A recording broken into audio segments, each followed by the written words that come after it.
আপনার কল্পনার চেয়ে বড় কিছু যদি থাকে তবে সেটা এই মহাবিশ্ব। আপনি কি জানেন আমরা যে নক্ষত্রগুলো দেখি তার বেশিরভাগ হয়তো আজ আর অস্তিত্ব নেই, তারা নিভে গেছে কোটি কোটি বছর আগে। আর ব্ল্যাক হোল এগুলো এমন এক অন্ধকার ফাঁদ যেখানে আলো পর্যন্ত পালাতে পারে না। কিন্তু এই মহাবিশ্বে আমরা কি একা, নাকি কোথাও আমাদের মতো আরো কেউ রয়েছে? আজকের ভিডিওতে আমরা মহাবিশ্বের এমন রহস্যময় এবং অবাক করা তথ্য নিয়ে আলোচনা করব যা আপনি আগে কখনো শোনেননি।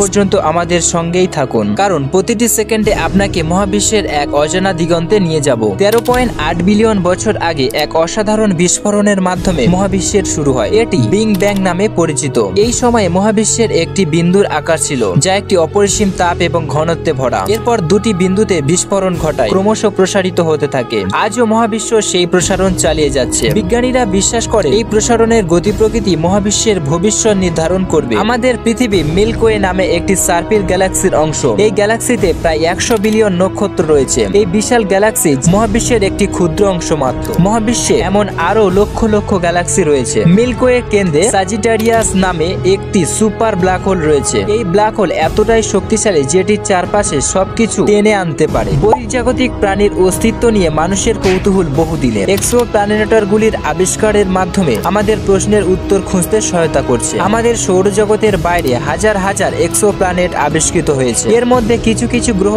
এমন অবস্থায় রয়েছে যা প্রাণ ধারণের জন্য উপযুক্ত হতে পারে। জেমস ওয়েব স্পেস টেলিস্কোপ এমন গ্রহগুলি খুঁজছে যেগুলো বায়ুমণ্ডলে প্রাণের রাসায়নিক চিহ্ন পাওয়া যেতে পারে। বিজ্ঞানীরা এমনকি মনে করেন মঙ্গলের মাটিতে নিচেও প্রাণীর চিহ্ন লুকিয়ে আছে। মহাবিশ্ব এত বড় হওয়ার পরেও আমরা কেন বহির্জাগতিক প্রাণীদের কোনো চিহ্ন পাইনি? এটি ফার্মি প্যারাডক্স নামে পরিচিত। বিজ্ঞানীরা মনে করেন হয়তো তারা আমাদের থেকে অনেক বেশি উন্নত এবং ইচ্ছাকৃতভাবে যোগাযোগ করছে না। আবার এমনও হতে পারে আমরা এখনো পর্যন্ত তাদের অস্তিত্ব বোঝার মতো প্রযুক্তি তৈরি করতে পারেনি। ব্ল্যাক হোল হলো এমন একটি স্থান যেখানে মাধ্যাকর্ষণ এতটাই শক্তিশালী আলোকবর্ষ পর্যন্ত এটি পালাতে পারে না। ব্ল্যাক হোলের কেন্দ্রে রয়েছে সিঙ্গুলারিটি, যা মহাকাশ এবং সময়কে এক বিন্দুতে সংকুচিত করে ফেলে। ব্ল্যাক হোলগুলো কিভাবে তৈরি হয়? এটি একটি বড় নক্ষত্র যখন আমাদের জীবনের শেষ পর্যায়ে পৌঁছায় তখন এটি সুপারনোভা বিস্ফোরণ ঘটায় এবং কেন্দ্রের অংশটি একটি ব্ল্যাক হোলে পরিণত হয়। মহাবিশ্বের প্রায় 85% পদার্থ ডার্ক ম্যাটার এবং 70% শক্তি ডার্ক এনার্জি। কিন্তু মজার ব্যাপার হলো এখনো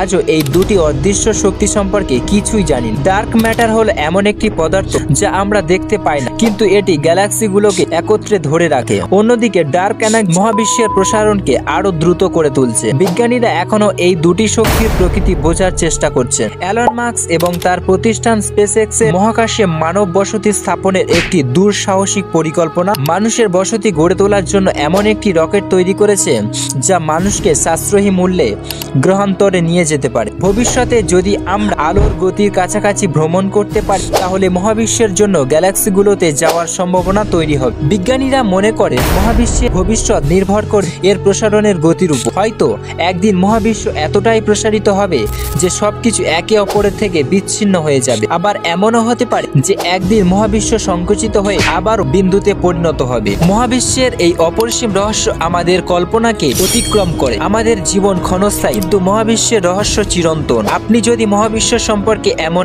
আরো অবাক করা তথ্য জানতে চান তাহলে আমাদের চ্যানেল সাবস্ক্রাইব করতে ভুলবেন না। লাইক, শেয়ার এবং কমেন্ট করে জানান মহাবিশ্বের কোন অংশ আপনাকে সবচেয়ে বেশি মুগ্ধ করেছে। এই বিষয়টি যাত্রায় আমাদের সঙ্গেই থাকুন।